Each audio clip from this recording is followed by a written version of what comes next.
The story of Hazrat Musa as begins in a land ruled by a cruel king who feared the rise of a child who would destroy his tyranny. He ordered every newborn boy to be killed, but Allah protected Musa as. When he was a baby, his mother placed him in a small wooden box and set it afloat on the river with tears in her eyes, but with complete trust in Allah. The tiny box reached the palace of Firon, and his wife Asiya picked the baby up with love. She asked Firon to let the child live, and Allah made Musa as grow up safe in the house of the very man who feared him.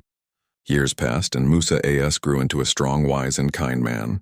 One day he saw an oppressed man being beaten. Musa as tried to help, but by accident the enemy died. Fear filled his heart, and he left Egypt to protect himself. He traveled through deserts and mountains, hungry and tired, until he reached the land of Madian. There he helped two sisters draw water for their animals. Their father invited him and later gave his daughter in marriage. Musa as finally found peace after years of struggle.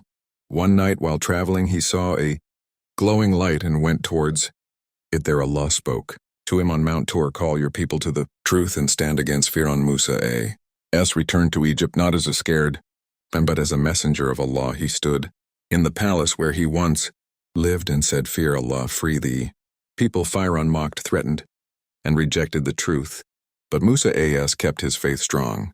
Allah gave him miracles: the staff that turned into a serpent, the shining hand, the signs of punishment, but Firon remained arrogant. At last Allah commanded Musa as to lead the believers out of Egypt. They walked through the night. They reached the Red Sea. Behind them Firon's army was closing in.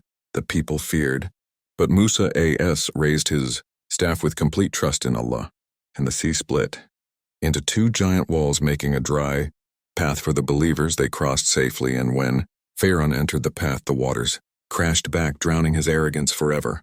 This moment became a symbol of hope, that when life closes, every door faith opens, a path no one can see. Hazrat Musa as spent his life guiding, teaching, and reminding people that victory always belongs to those who trust Allah. His story teaches us courage, patience, and the power of standing for truth no matter how impossible it seems.